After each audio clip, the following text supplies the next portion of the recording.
saat tahun 2022 itu terjadi kasus peningkatan DBD di lingkungan kami.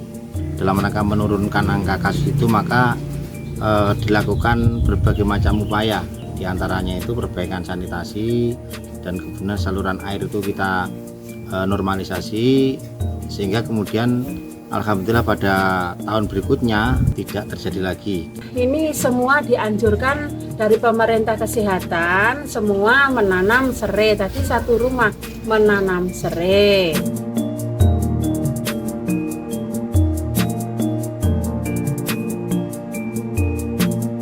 Sejak menanam serai, demam berdarah dan chikungunya alhamdulillah semakin lama semakin hilang.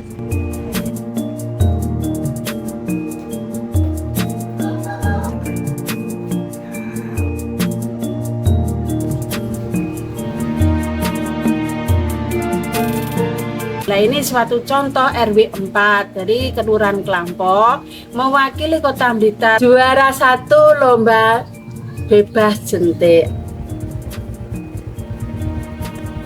Pemberdayaan KWT dan juga bank sampah itu juga menjadi bagian yang tidak terpisahkan bagi kami untuk bisa bagaimana mengurangi timbunan sampah. Dan setelah mereka melaksanakan program dan evaluasi, timbunan sampah anorganik itu sudah menurun sangat banyak di lingkungan RW 4 kami. Saya Sofia Tergasana, Ketua Bank Sampah Keranjang Mas Kelurahan Klampok. Masyarakat sangat antusias sekali dalam kegiatan pilah timbang sampah.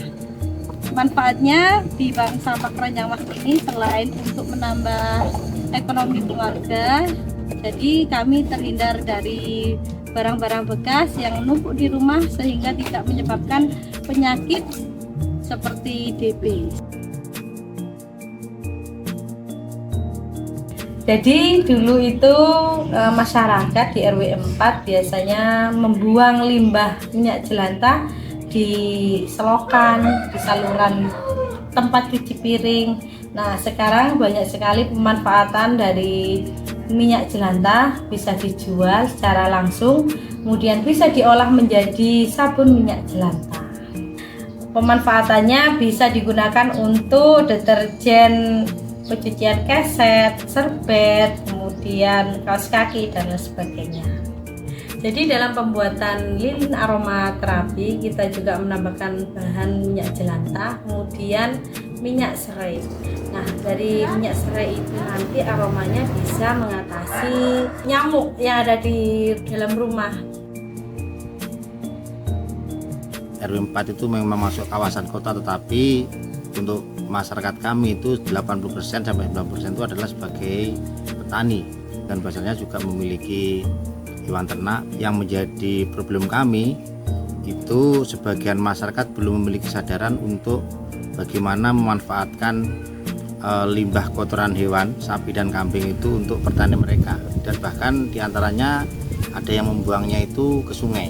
Nah, ini kemudian kita memiliki program bagaimana kotoran sapi itu bisa dimanfaatkan sebaik-baiknya. Maka kita memulai untuk membuat program pengolahan pupuk kandang yang digunakan untuk menambah pupuk di sawah. Jadi dia niku buat cerita dan paten, terus kamu kali ini niku mati, buatan bareng kalian. Terus saat ini dimanfaatnya damel rabuk ngoten niku. Dan kita sudah berhasil alhamdulillah di tahun berikutnya setelah kita lakukan pembinaan kepada masyarakat itu penggunaan pupuk itu sudah bisa kita tekan sampai 30%, dan masyarakat petani kita latih untuk membuat pupuk kandang dan pupuk cair.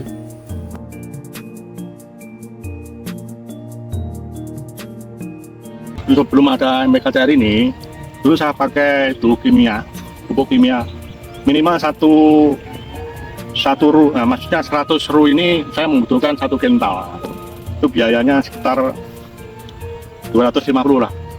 Sekarang saya pakai ini mengurangi, sekarang 50% toh pupuk kimianya. Ya, sekarang pakai ini. Nah, ini harganya ya enggak beli, cuma tumbuh-tumbuhan. Pupuk NPK cair itu juga untuk menghalau hama amat sangat berkurang. Putu kebul, keper yang jadinya sundep itu ya sangat kecil. Kalau tikus otomatis kena baunya NPK cair ini menjauh. Kalau di tanah otomatis setelah padi ini ditanami untuk pengobatan juga mudah. Kalau dimasak itu 2 hari itu belum basi. Kalau yang kimia 1 hari pasti basi. Kita memakai bahan diantaranya itu sekam bakar. Sekam bakar itu memiliki karakter dia mampu menyimpan air sehingga pada saat musim penghujan itu berakhir berganti musim kemarau, itu biasanya yang petani melakukan pengairan 2 minggu sekali. Ini dengan penggunaan pupuk kandang itu membantu kita bisa melaksanakannya 3 minggu sekali, berani karena kandungan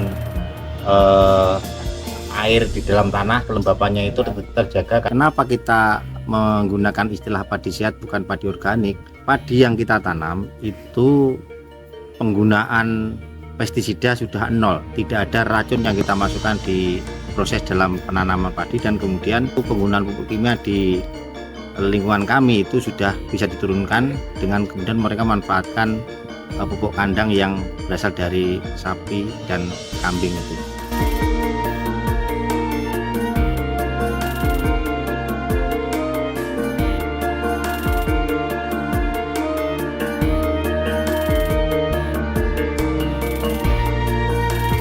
PT Astra Daihatsu menyerahkan beberapa sarana pendukung kegiatan warga, yaitu 11 unit gerobak, 2 unit arko, 3 buah stok, dan 3 lembar terpal.